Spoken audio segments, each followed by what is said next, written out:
Good afternoon, everyone. This is Superintendent Kirsten Baszler. We want to provide to you the update for our March 24th core messaging. Once again, I'll start out, as we always do, reminding everyone that our end state and all of this will to return educational services back to normal whenever that may be. And I think we may have developed a new normal once we come through this on the other side. Our statement of intent at the department is to guide school districts with data so they can make data-informed decisions so all students continue to learn and all North Dakota citizens are safe and well. We have quite a number of updates for you all today, and so I'll try and make it as vibrant and lively as possible while still communicating some clear and succinct information to all of you. First, I want to thank all of you for joining us and hanging with us, and I appreciate your attentiveness to making sure that we are leading with facts, not fear, and that we can continue to lead our K-12 systems through this based on facts versus rumor and misinformation. So thank you very much.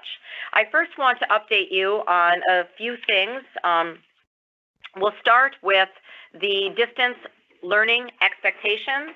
I'm really happy to report that today we have a total of 39 submissions from public schools and 7 submissions from non-public schools. Very pleased about that.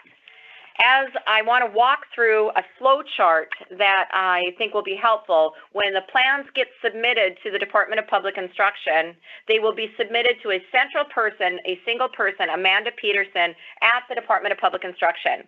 And she will then separate and organize the plans into lookalikes, large districts, smaller districts, tribal districts, high number of Native American school districts, tribal school districts that may have braided funding with public dollars.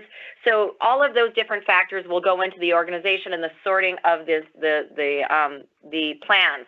Each of those then, those types of plans will go to a team lead. We have identified 5 team leads at the State of North Dakota Department of Public Instruction, and they have teams comprised of 19 team members. Those teams will take a look at the plans, make sure that the components are evident and the components are based on community needs. It will then be sent to the state superintendent for review. If those plans are approved, they will go on to down to the team lead to communicate with the governor's office. The governor's office will then provide a review, their own internal processes, and if those are approved, it will be delivered back to the department with the governor's signature, and we will inform the school districts.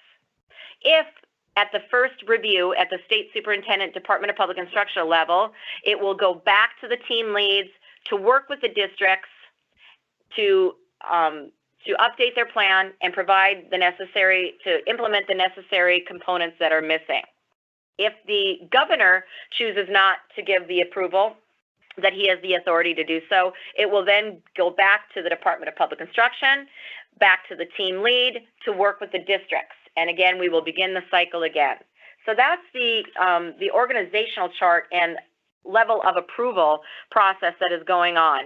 I also just want to state, as we've been receiving some communications from our school districts, I just want to be clear that we all have a vested interest in the plans that are being approved. And as soon as they are proficient to ensure learning, time is not lost for our students, then we will go through this process. There has been some email traffic today that has suggested in communications to us that districts have to use a template, and that is truly simply not true. That would create a scenario where leaders may not be speaking in one voice, and so I truly just want to take this time to clear up the focus on community collaboration and following the guidance that was put out from the Department of Public Instruction. I don't want to create a false assumption that following the template assures approval. There is no information in the template that is not directly aligned with the guidance, and it will not be given preferential review because it is in a standardized format. Both the governor's office and the Department of Public Instruction are very supportive, and we mean it when we say that we believe in local communities and that everyone has to own this process and make the product their own. So to reiterate in some very simple terms, Templates are not expected, nor are they even desired for your district's distance learning plan. To be clear, there is no correlation of using a template and being approved. Your plans will be approved based on content within the plan, not how the plan is formatted. So again, in accordance with the North Dakota Department of Public Instruction guidance and the governor's executive order, all plans will be submitted to the Department of Public Instruction by March 27th. The Department of Public Instruction, in partnership with the governor's office, will review those plans, and the governor will provide final approval for the distance learning plans for each district. And the April 1st, 2020 state aid payment will be released after approval of the submitted plans. I also want to provide an update on the number and the analysis of how many of our school districts, or households in the state have broadband access. So again, great partnership with our leaders in the broadband world and our NDIT office. So what I'm about to share with you is the work done by Mr. Arndorfer from DCN. He has created a spreadsheet that determines how many students in each school district are with or without broadband connection. And below what I'm about to share with you is a summary. Just to note, this is a work in progress, and there are a number of companies that have not reported their numbers to Mr. Arndorfer. That's generally speaking because the schools have not given the independent broadband providers their information. It is my understanding that the companies have reached out to every school district asking for that information, but some have yet to receive that. So we'd also like to address your attention to the North Dakota Telephone Company. They serve the Spirit Lake Reservation. For whatever reason, those numbers are high and might not be quite as accurate. So I want to provide you with that information. But the general numbers are, and this is again from DCN and Broadband Association, this does not include our larger metropolitan areas that Midco generally serves and other larger providers.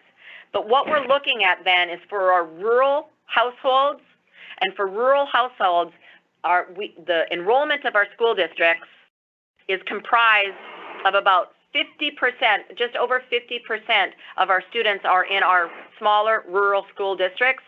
About the other 15% are educated in our larger 14 school districts in the state.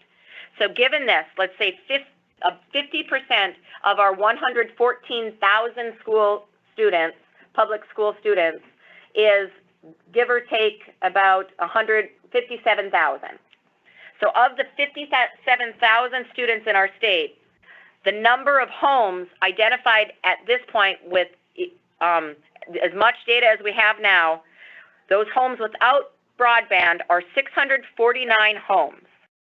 Of those homes that don't currently have broadband, 168 of those households have a plan to be connected. 344 of our homes do not have a plan to be served at this point. So I really want to emphasize how impressive that is. So for 114,000 students, half of those living in rural communities, of 57,000 students, only 344 homes do not have a plan to be served by broadband at this point in time. So incredibly good numbers that we've received so far. And again, we have some areas, particularly I mentioned above the Spirit Lake area, and some areas that don't have a plan to be connected, but working with our providers, I think we can figure out some solutions for that. So I wanted to share those numbers with you. Incredibly impressive. Thank you to our IT people. And again, we have the breakout of the by school district. If you are a school district that has not yet responded to your provider's information about the addresses of your homes, that is directory information, not FERPA protected, please, I encourage you to reach out to the provider in your area so we can get even more full and complete numbers. So with that, I'm going to move on to an announcement that I would just like to, again, all about partnerships. Today, we received from the CTE component of, the CTE component of the Center for Distance Ed.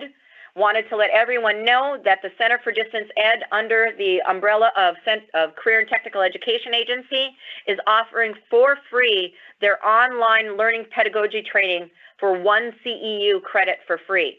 So this is an online course for any teacher that is new to teaching online courses and the specialized skill set that goes along with teaching courses online. Our Center for Distance Ed is offering for free their online learning for our teachers at this point in time, and a CEU credit is available to them. So I wanted to make that announcement. Thank you to CTE, CDE, and EduTech, and all of the partners that go along with that. I appreciate that. I also wanted to let everyone know that we have been informed that 38 states, including North Dakota, have received initial approval for our waiver to the U.S. Department of Education, U.S. Education Department, for our waiver of our North Dakota state assessments. I'm going to move on to child nutrition. I want to say that USDA is collecting state plans to provide temporary emergency SNAP benefits to children who had received free or reduced price meals if schools were not closed. Our DPI child nutrition staff are meeting with SNAP staff that are housed in Department of Human Services this week to learn more about the program and to assist in developing a plan for North Dakota students. A few years ago, DPI improved its technology assets, and we were able to automatically approve any student whose family was enrolled in SNAP. They were automatically approved for our free and reduced eligibility within our schools. We're working to see if that reversal may be done technologically as well, where students eligible for free and reduced meals may automatically become eligible for SNAP without erroneous or a lot of extra paperwork being done. Special education, lots of updates there. The Department of Education Office for Civil Rights and Office of Special Education and Rehabilitative Services issued a supplemental fact sheet addressing the risk of COVID-19 in preschool, elementary, and secondary schools while serving children with disabilities. The OSEP office has updated the currently posted guidance document, which is on the COVID-19 special education page, to incorporate the information from that document. A briefing and discussion call was held with the special education unit directors this morning. Following the call, the Office of Special Education from DPI clarified in an email to all North Dakota special education unit directors the IDEA timelines page in this supplemental fact sheet, where reference is made to initial eligibility determination. North Dakota's process for evaluation is somewhat different due to the use of the Special Education Case Management System, TINET, and it's anticipated that this is written in the March 21st Department of Ed document. During the call, the main message delivered to the units was the recommendation to continue to provide a good faith effort when determining services for children with disabilities and those on 504 plans. Again, the main message delivered to the units was the recommendation to continue to provide a good faith effort when determining services for children with disabilities and those on 504 plans. Number 2, provide ongoing communication with each family and document all efforts and communication. Highlights of some of the questions and concerns expressed by the special educators were providing services and distance learning to students whose families do not have phone or internet, virtual related services provision, and HIPAA requirements of state licensing boards, and the provision of special education services to children in non-public schools. Regarding the requirements of state licensing boards, the governor has addressed that he is working with our professional licensing boards at all levels within the state in the time of this pandemic virus event, and we are encouraging our educators and our special education units to communicate with our governor's office and the special education unit directors have written a letter to the board. Our office director, Jerry Tevens, has written a letter to the licensing board of these related services providers, and we will forward that letter to the office of the governor as well. Additional resources were also provided to the units today and posted on the DPI COVID-19 website under special education. And this included the parent Q&A resources that the Department of Public Instruction Office of Special Ed developed and provided to parent and advocacy organizations and equitable online learning resources. So I would encourage all of you that are dealing with these specific issues of parent questions and concerns to refer to the Q&A that was developed directly and provided directly to the parent and advocacy organizations. Another technical assistance call with the local special education units will be planned for Friday afternoon. And our Office of Special Ed continues to connect with federal technical assistance centers, the National Association of State Directors in Special Ed, and others to continue the discussion on other state plan practices during this time. The Council of Chief State School Officers had a had their biweekly update call this afternoon, and information was shared with from the Office of Public Instruction, Department of Education from Nebraska, who tend to be leading in this area. And so a lot of good information was shared there as well. No new information other than in assessment, other than the fact that we've been initially approved and will be receiving an official letter of approval for our waiver request for this year's assessment and accountability factors. More information about how that will impact our CSI schools shortly, but not in this first order business of where we're at today in getting our schools up and running. The K-12 Educational Continuity Plan team, Teens Activity, continues to see a lot of traffic and sharing of ideas and support. We will be working with our distance learning plan review teams. As soon as we have some exemplars or some examples, we'll encourage you to share those in the teams plan area once they've been approved.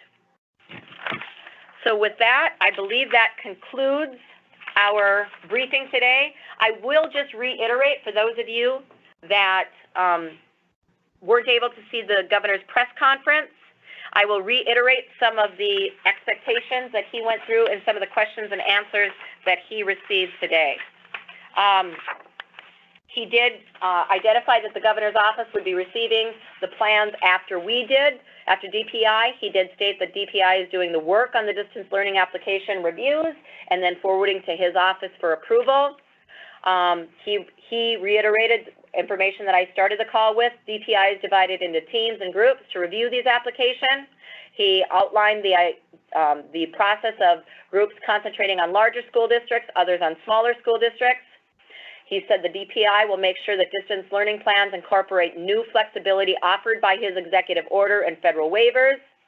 He expects innovation in education delivery. He stated that if a school has a shortage of technology equipment or poor broadband connections, he is looking for the private sector to step up. He is looking for innovation and creativity and good old-fashioned techniques that can also be very productive, including book reports, reading books. It's all on the table, he said. Governor Burgum also made reference to Senate Bill 2186, the Innovation Bill, and suggested that districts who have filled out Innovation Bill applications could rely on those for ideas to complete their distance learning applications. His quote was, "We're looking forward to seeing those plans. In the plans, there are great innovation happening." He commended teachers, administrators, school boards, and was grateful for their local leadership. He said, "We're going to look at the plans together, DPI and governor's office, review all the plans that are coming in." He stated that DPI has established the guidelines for the plans, which are on our DPI website, that were approved by him, and he encouraged everyone to use those guidelines. DPI teams will go through the checklist, the framework, and if it doesn't pass the muster, in his words, I believe, I don't know if those are his words, but spots will need to be filled in, and that's where DPI and the governor's office will provide technical support and assistance. and he's looking forward to seeing a set of really good, interesting plans. And he's also additionally hoping that great ideas pop up from these that can be shared statewide.